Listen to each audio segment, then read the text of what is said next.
Tenemos entonces historias sobre médiums y espiritistas. Ya hemos hablado aquí en este programa muchas veces de los inicios del espiritismo, de las hermanitas Fox, de Allan Kardec. Contamos lo que sucedió con el físico William Crookes, que se enamoró de un fantasma. Bueno, como cualquiera. Vamos. Como es fatal que suceda. ¿De qué otra cosa se va a enamorar uno? Hemos contado también que Víctor Hugo era medium si lo miraba con un ojo solo.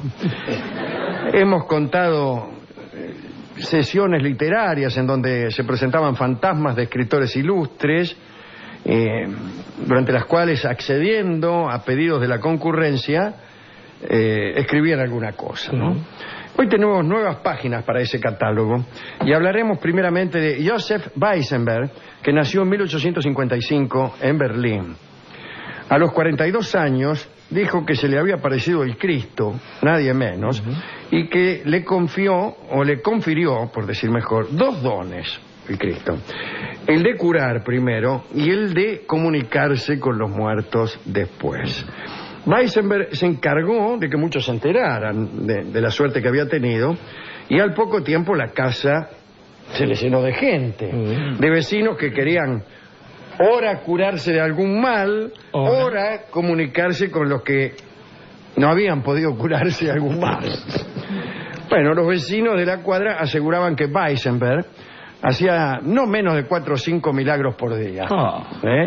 No se iba a dormir tranquilo, parece, cuando había hecho menos de 4 milagros. Sentía que había perdido el día. Pero como no daba abasto en esta tarea de milagrear, delegó en algunas personas ese poder. Quiero decir, personas que hacían milagros en su nombre. Entre los nuevos ordenados había muchas mujeres. Entre ellas estaba Gretchen Müller, conocida por sus predicciones.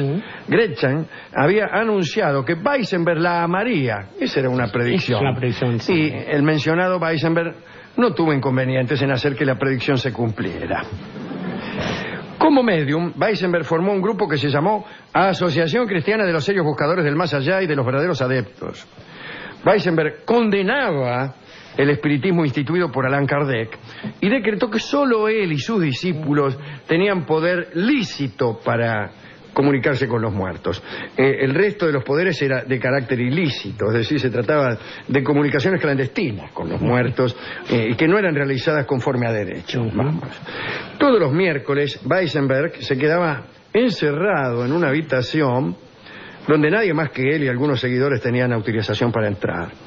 De esa habitación salía después de tener encuentros con algunos personajes, ¿no? Su más frecuente visitante era nada menos que Bismarck, el canciller de guerra. Otto von Bismarck. Fíjese, ¿no? Weisenberg aprovechaba estas visitas para transmitir a la población discursos pangermanistas que supuestamente le había comunicado el espíritu del canciller.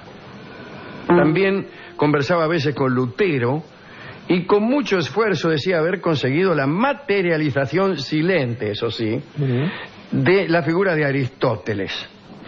Weisenberg y sus creyentes aseguraban que Aristóteles no era como lo habían figurado en mármol los artistas, a saber, barbudo y corpulento. En realidad, los buscadores serios del más allá vieron que Aristóteles era pelado y gordo. Esto provocó una polémica incluso con espiritistas de otras cofradías como Harold Lloyd, que ya habían convocado a Aristóteles y que habían visto que efectivamente era corpulento y barbudo. De modo tal que ambos grupos se acusaban, ¿no?, mutuamente de haber recibido no al espíritu de Aristóteles, sino probablemente algún otro espíritu usurpador. Era una broma de Sócrates, claramente. Claro, pelado y posiblemente. Sí. Es curioso que ninguno decía que no había tales espíritus y que todos eran inventos. Antes bien decían que había un espíritu colado que asumía el papel de otro. El engaño estaba en que un espíritu engañoso se hacía pasar por Aristóteles, así.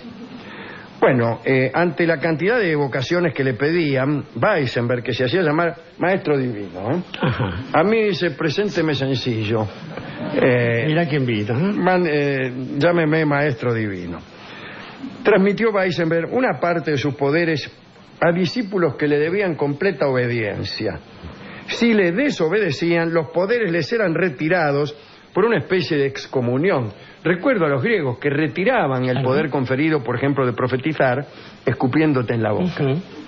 Alguien te daba el poder de profetizar, como Apolo a Casandra, y para retirarlo te escupían en la boca. Apolo no hizo esto. No. Sino más bien condenó a Casandra a que nadie creyera en sus profecías, lo cual era peor que escupirte en la boca. Sí, así le fue a los troyanos, mire, sin embargo. Volvamos a este hombre, este alemán, este Weissenberg, que inauguró en Berlín un templo. Y se iba a inaugurar un templo que podía albergar a unos 3.000 fieles, era un templo considerable.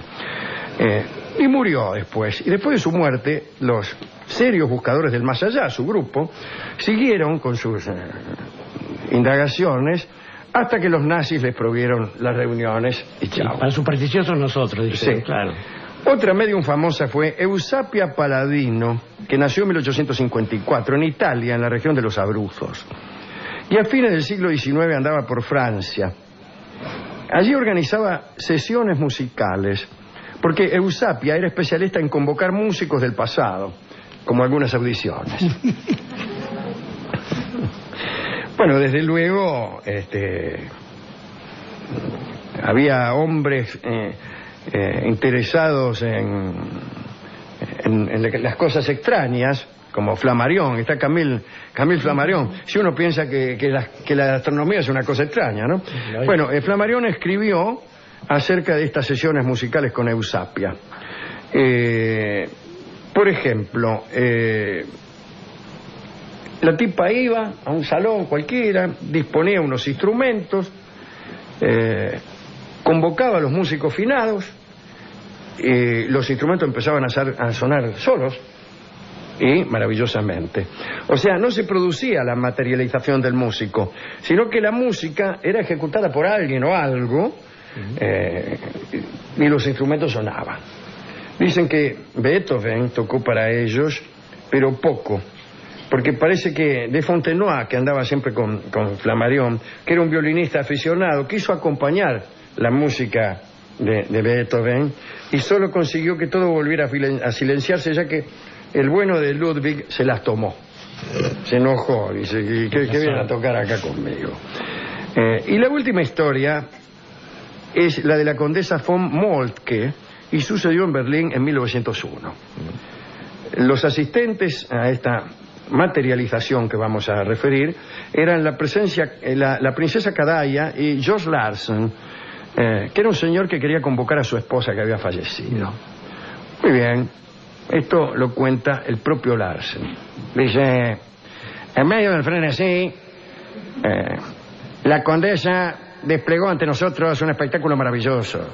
Vimos a una esbelta mujer vestida como una recién casada, con un velo en su rostro, y cuando corrió su velo, llegó mi dicha y mi espanto. 12 años antes, yo había llevado a esa mujer al altar. Esto escribió Larsen.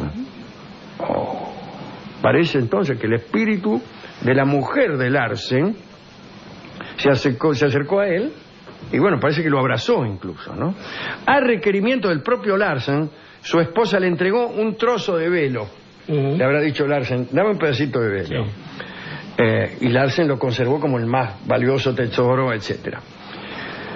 Cuando el espíritu desapareció, el encuentro con la medium se complicó, porque tan perturbado había quedado Larsen con lo ocurrido, que obligó a la condesa von Moltke a que volviera a convocar a su esposa como haría cualquiera. Más bien. Imagínese, ¿no? Dice, convóquela otra vez. Pero ante la reticencia de la medium, Larsen extrajo una pistola.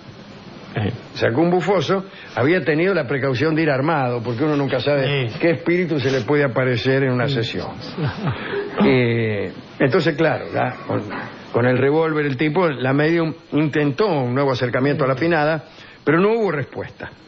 Entonces Larsen se enojó y disparó al techo para dar énfasis a su amenaza. Ya se sabe que disparar al techo es un énfasis muy eficaz. Un disparo al techo enfatiza todo cuanto uno viniere a decir. Bueno, nuevo intento de la medium, nueva ausencia de la mujer de Larsen. Entonces Larsen ya se terminó de enojar, golpeó a la condesa directamente, encajó una piña y abandonó aquella sala para siempre. Incluso fue a otras salas y amenazó a otras médiums, tal vez con la misma pistola.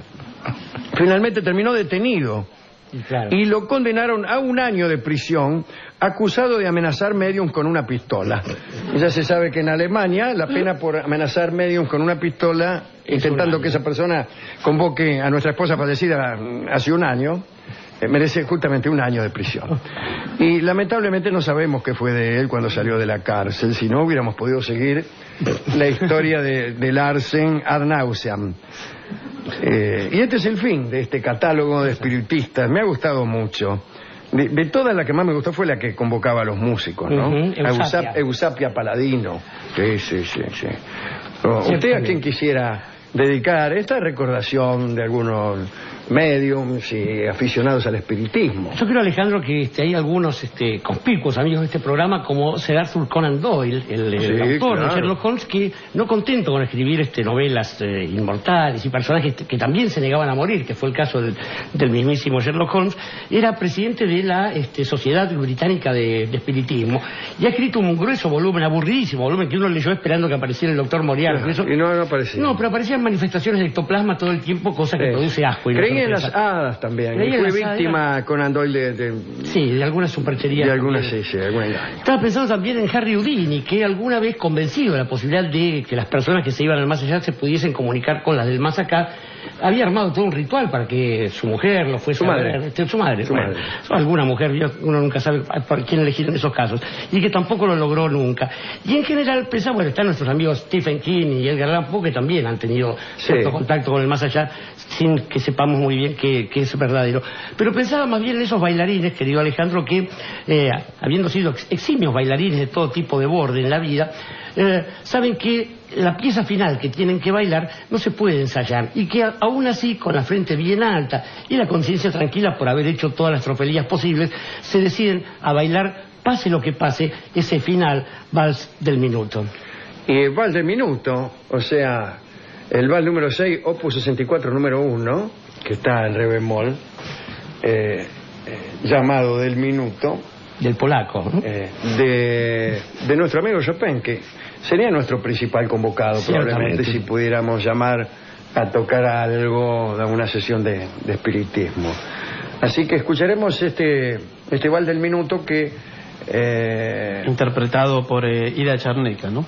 Sí, creo que tarda algo así como 1 minuto 30 y pico. Nadie es perfecto. Bueno, adelante, Ida. En realidad no es Ida, es el mismo Federico. Adelante, Federico, vamos. El que toca esta noche aquí. Adelante.